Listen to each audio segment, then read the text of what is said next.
It was supposed to be a quiet Sunday morning. Birds chirped softly, the sun peeked over the tops of trees, and the scent of jasmine floated through the air as Angela Carter sat peacefully on the front porch of her Victorian-style home, sipping her tea, dressed in a soft white robe. Her world was calm for now.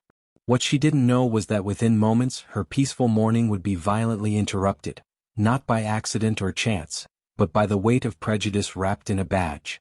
What the police didn't know. Angela Carter was not just any black woman. She was the storm they weren't ready for. Angela adjusted her slippers, taking another sip of her tea as she scrolled through morning headlines on her tablet. A recent story about police overreach caught her attention, making her sigh. "Again?" she muttered. "When will they stop doing this to us?" Little did she know that headline was about to become her reality. Down the street, a patrol car idled at the corner. Officers James Trent and Kyle Brenner sat inside, munching on breakfast sandwiches, half paying attention to their surroundings. Officer Trent's eyes suddenly narrowed as he looked up at the grand blue home on the corner. "You see that?" he said, elbowing Brenner.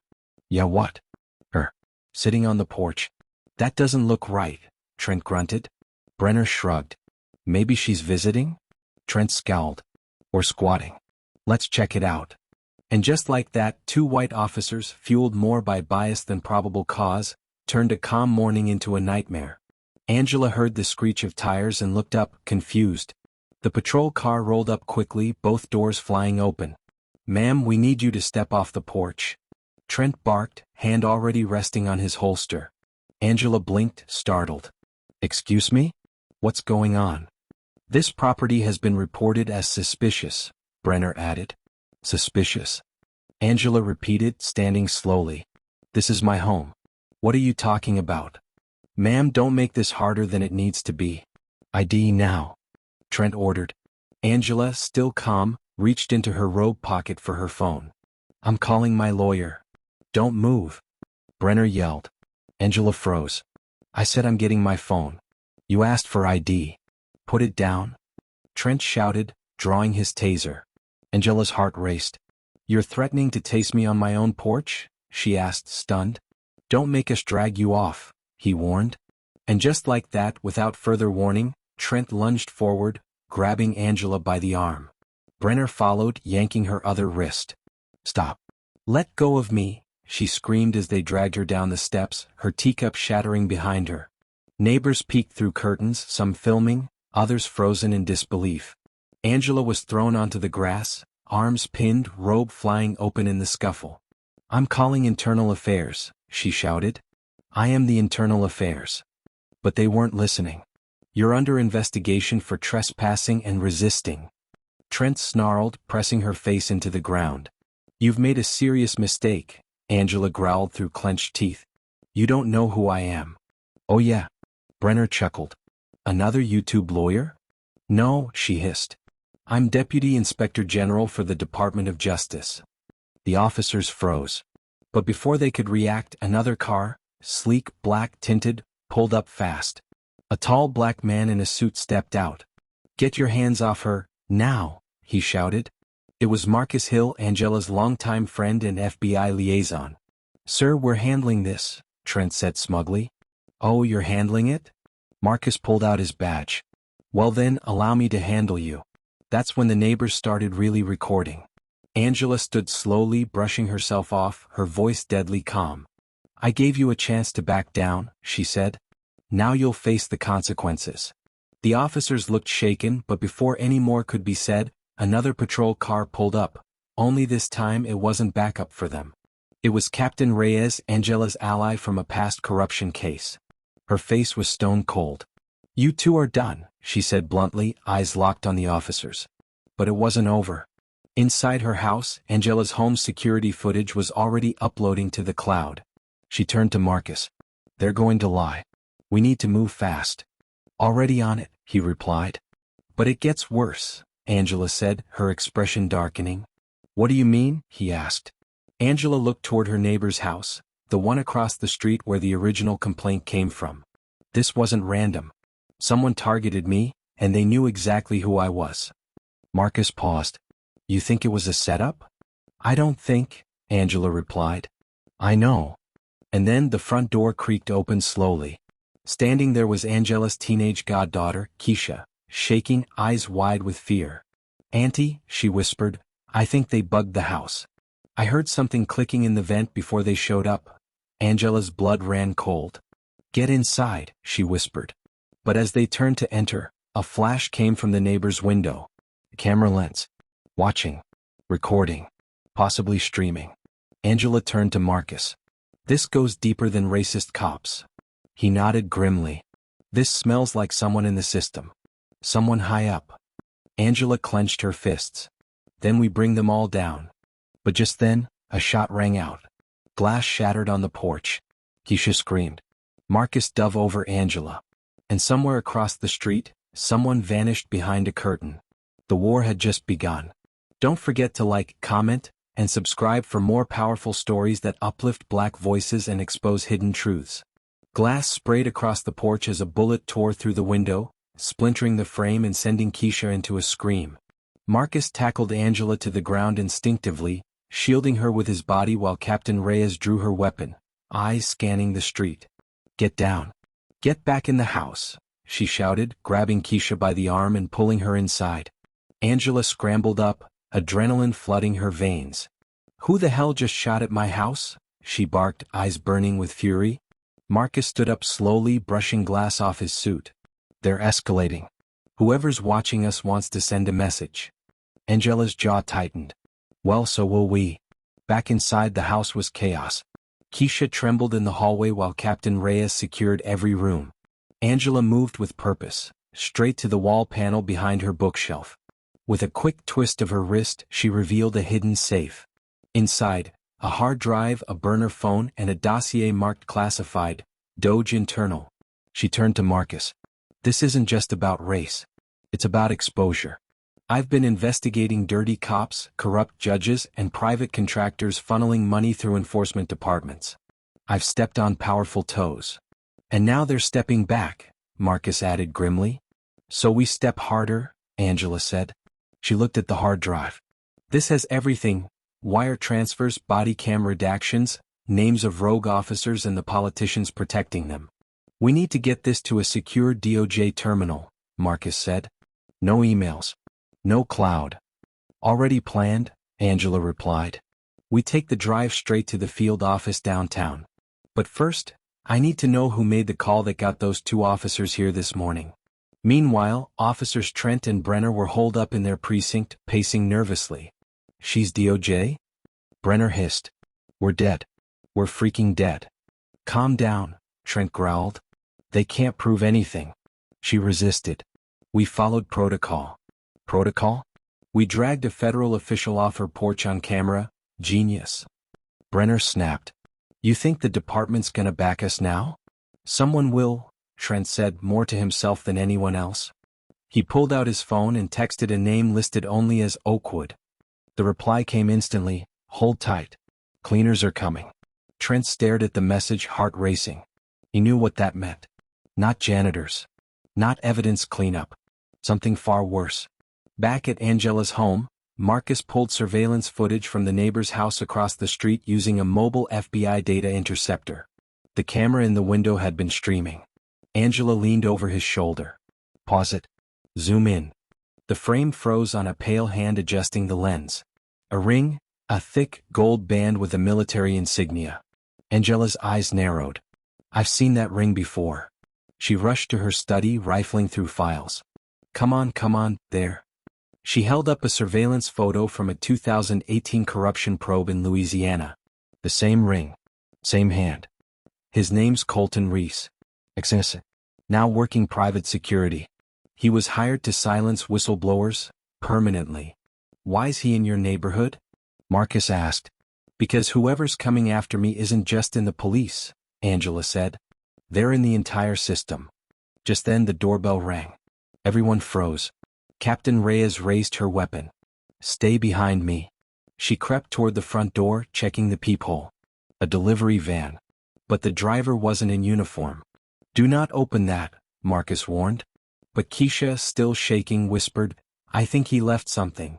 The van sped away before they could stop him. Angela cautiously opened the door.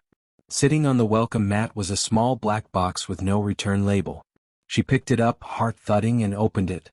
Inside, a single white chess piece, the queen, snapped in half. Angela stared at it for a long time. "This is personal," she murmured. Meanwhile, deep in a government building miles away, a man in a three-piece suit scrolled through footage of Angela being dragged off her porch. He leaned back in his leather chair, face hidden in shadow. "So she's back," he said softly. Another man, stocky and bald, leaned forward. "Do you want me to take care of it?" "No," the man said. "Let her dance. The longer she moves, the more she exposes. And when she gets too close," he smiled, "we checkmate the queen." Angela and Marcus drove downtown to the DOJ field office, with Reyes and Keisha staying behind under tight protection. They avoided major roads, eyes scanning every car behind them. "They'll try to intercept us," Marcus warned. "Let them try," Angela replied. "I've got fire waiting." As they approached the city, they saw flashing lights up ahead, an accident blocking all 3 lanes. "That's no accident," Angela muttered. She yanked the wheel, swerving off-road and onto a service path, barely missing a guardrail. They flew down a back alley and reached the underground parking deck just in time. Angela rushed inside with the drive clutched in her hand. "Special clearance, Deputy IG Carter." "Emergency data drop," she shouted. The agents at the checkpoint stood aside instantly. Marcus followed. "We have eyes on us. Lock this building down." Inside the secure server room, Angela uploaded the files. Names, bank records, altered body cam logs, everything tied together. She looked at the screen and whispered, "This goes all the way up." Her phone buzzed. A message from Keisha. "They're here." Angela's blood ran cold. She called. No answer. "We have to go," she told Marcus. They found the safe house. "I'll get a team," Marcus said. But before they could move, the lights flickered. Then died. Emergency red lights bathed the hall in an eerie glow. "We're under lockdown," an agent shouted. "Communications are jammed." Angela turned slowly as footsteps echoed down the hallway. From the shadows emerged a tall figure in black, face hidden by a tactical mask, rifle in hand. "Deputy Carter," the figure said in a gravelly voice. "You were warned." Marcus stepped in front of her, gun drawn. "Stand down. You're surrounded." The figure didn't flinch. "Then I guess we'll all go down together." Suddenly, gas canisters rolled into the hallway, hissing, spewing smoke. Alarms blared. Angela grabbed Marcus's hand as the masked figure raised his weapon. "Run!" she shouted, but before they could move, a shot rang out and Marcus fell. Don't forget to like, comment, and subscribe for more powerful stories that uplift Black voices and expose hidden truths. Marcus's body hit the floor with a sickening thud, the shot echoing through the DOJ corridor as gas filled the air like a creeping fog of chaos. Angela screamed, diving down beside him. "Marcus!" Her hands shook as she pressed on his shoulder, blood pouring through her fingers. He was still breathing but barely. "Stay with me," she choked out. Through the smoke, the masked attacker advanced.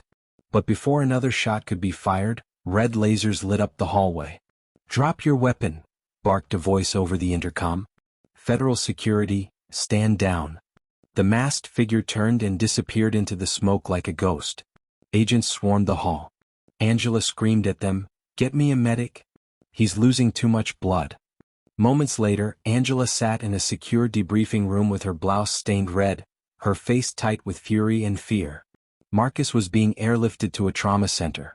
She clenched her fists. They just attacked a federal building. They want a war? They've got one. Her phone buzzed. "Keisha." Angela answered instantly. "Baby, are you okay?" Keisha's voice was trembling. "Mom, they came. 2 men in all black. They trashed the house. Captain Reyes fought back, but they tasered her. I ran out the back and hid in the neighbor's crawlspace. I'm scared." Angela's eyes welled. "Stay right there. I'm sending a tactical extraction. I swear they won't touch you again." As Angela hung up, her resolve hardened into something unbreakable. Back at the hospital, Marcus underwent emergency surgery. His condition was critical. A nurse handed Angela his badge and a crumpled photo from his pocket. Him and Angela laughing years ago at a DOJ gala. She held the picture to her chest. "You didn't take a bullet just for me," she whispered. You took it for the truth. Now she had to make sure his sacrifice wasn't in vain. Angela returned to the field office, escorted by federal marshals. The drive had been successfully uploaded before the attack, but the files were encrypted. Only she had the passphrase. She typed it in slowly, the data decrypted. Names filled the screen, names of officers, judges, state officials, and even 2 members of Congress. All tied together in a network of illegal detentions, asset seizures, falsified reports, and hush payments. Her eyes narrowed when she saw the name Chief Harold Whitman, head of the state police force. She clicked the file. One of the signatures approving no-knock warrants for minority neighborhoods came directly from his office. She remembered him well.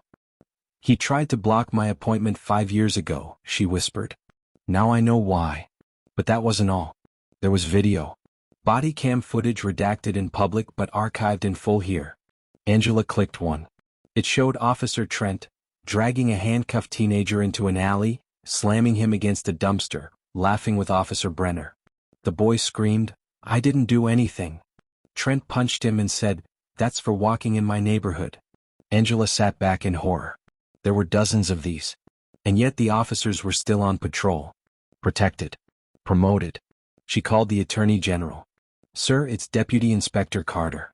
I have evidence of systemic abuse, obstruction of justice, and coordinated assaults on federal investigators." Pause.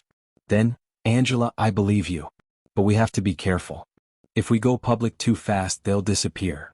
"They already tried to kill us," she snapped. "How much worse are we waiting for?" He sighed. "Send me the files. I'll convene an emergency task force." Quietly. "No," Angela said firmly. "This can't be quiet anymore. People are dying. If the system won't protect the truth, I will." Angela reached out to her old friend Jamal Thompson, a trusted news anchor with national reach. She met him in a parking garage after dark. "What you're about to see could bring down half the state," she said, handing him the drive. "And they're going to come for anyone who shares it." Jamal nodded. "They've been trying to silence us forever. But the mic's live now." The next morning, Angela's face appeared on national news. Undercover footage, court documents, and recordings all splashed across the headlines. DOJ official exposes systemic police corruption. Social media exploded. Hashtags trended. Hashtag justice for Angela. Hashtag system on trial. Hashtag end police cover UPS. Crowds formed outside City Hall demanding answers. Protesters held signs that read, "She was dragged for the truth," and "Angela Carter is all of us." Meanwhile, Trent and Brenner were put on administrative leave, pending an investigation. But Angela knew better. That wasn't justice. That was damage control. And she was about to take things even further. She held a press conference on the steps of the courthouse.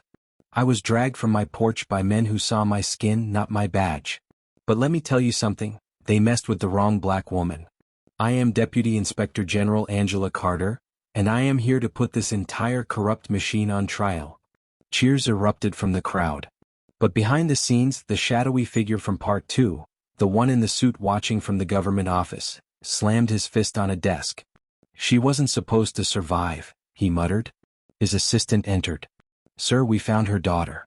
She's in federal custody for protection." The man smirked. "Then we still have leverage. Get me Agent Colton Reese. Tell him it's time to finish this." Angela received a call that chilled her to the bone. "We have your daughter. One wrong move and she disappears.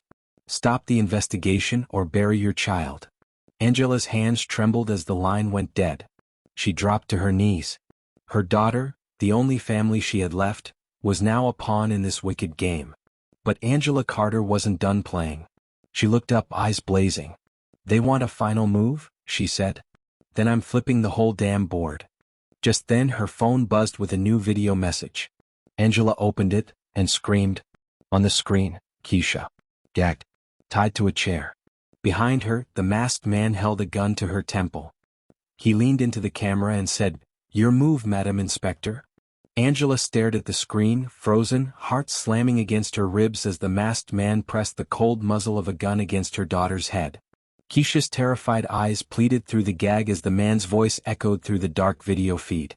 "End the investigation. Withdraw the files. Or she dies." And then the screen went black.